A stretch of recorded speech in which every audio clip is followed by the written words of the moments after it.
Time to take a look at what's new in Warframe, week commencing the 20th of June 2022. For Nightwave Elite Acts, there are, convert 10 Riven Siphons slithers into a Riven mod. Well, that kinda sucks. Don't have 10 of those. Oh well. Kill 1,000 enemies in the Steel Path. 1,000 enemies? That one's pretty easy actually. But the 10 Riven slithers? You might be able to get them while doing that. It is possible. Normal acts unlock 3 relics, polarize a weapon companion or Warframe not in the simulacrum. That, by the way, means former something. Complete 3 spy missions, complete 3 capture missions, and pick up 8 rare mods. For credit offerings, there is obviously the usual, not even going to mention them anymore, Tatsu Solstice skin. I still want to say that this is my favourite, but the lens is growing on me very quickly. Caliban's alternate helmet is of course here, and it does look pretty nice, as well as a few other helmets, and more importantly, the wolf hood. That is the wolf helmet for your operator. Auras. Shield disruption is okay, infested impedance. I mean, do we really need a way to slow down the infested? Not really. Rifle scavenger, only good for launcher style weaponry. And sprint boost, I would honestly save the Nora creds until next week. There is the Atarax Desert Camo skin, the Sindo Dagger skin, the Wolf Beacon. You need this to get a hold of the wolf sledge that he drops the parts for. You need these to summon him, but you can only use 1 per mission. You can get many, but you can only use 1 per mission.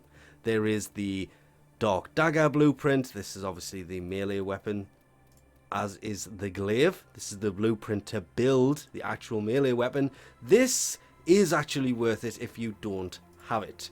The Emissary Ornament, the Kinetic Siphon Trap decoration, these are both landing craft decorations.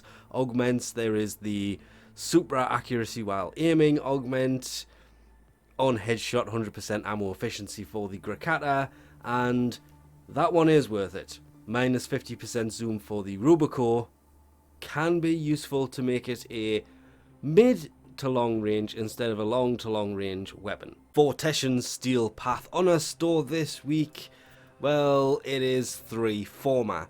To be fair, not a bad price.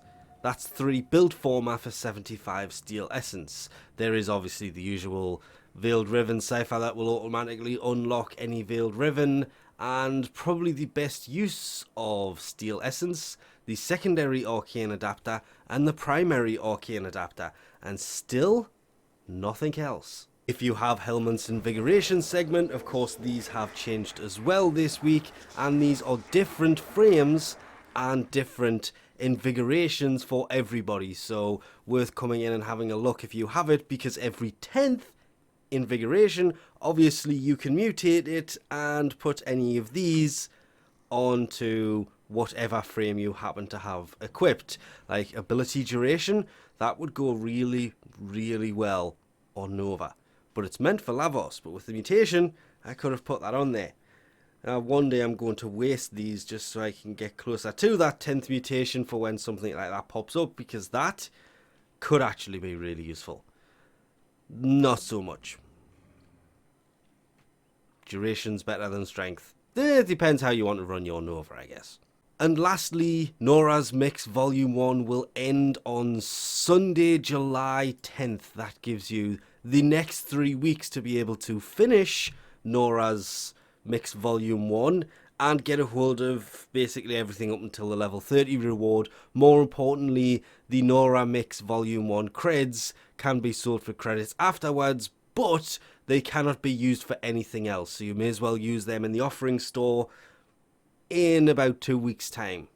I will remind people then to the last week, shall we say, but you have 3 weeks to get them all completed and get as much as you can, because it's going away, and there is apparently new stuff coming on the 17th of July when Volume 2 goes live. And with that, we'll leave this off here. Thanks for watching, and I'll catch you next time.